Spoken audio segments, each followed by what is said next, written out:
We talked about the different zones in Alabama, and we've just gone through Zone D. Let's talk about Zone C. Zone C, I believe you said, is south of Interstate 10. Right. Tell us about the economic tests and how they work for Zone C. Well, for Zone C, it's the same exact test as Zone B, so we can talk about them at the same time.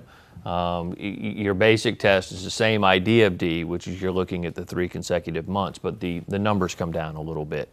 It's 8.5% down on 10 and 5% up on 11 when you're looking at those 3 consecutive months, and that's because the standards are a little lower because we're closer to the shore. And as we get closer to the shore, the standards come down until you get all the way down to A, where everybody, no matter what kind of business you are, you don't have to show any impact in the months. It's just you go straight to the compensation side. So that's Zone C. You meet those basic little tests. There's also some other tests in there, what we call the customer mix test. There's, if you don't have 8.5%, you're 5 and 5, 5% down, 5% up. Then there's some other tests you have to meet causation.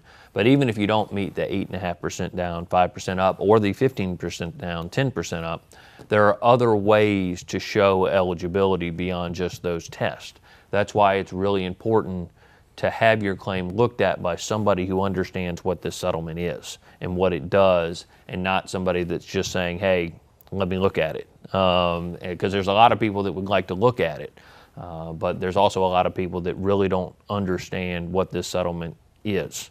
And so I would encourage everybody to find someone who understands this settlement, to have them look at their claim to figure out whether or not they qualify. Because again, we get back to the release idea, and this kind of gets back to the overarching principle of people being nervous about filing a claim. BP will happily accept their release. BP wants their release, and in BP's perfect world, they get their release without making them pay for it.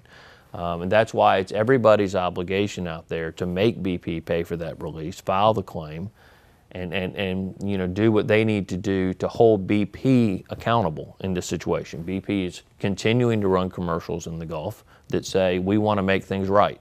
Well, this is the opportunity to make BP make it right. This is, if the court grants final approval, this is going to be the avenue, and the only avenue for people that haven't already opted out to recover. And it's very important that they do that.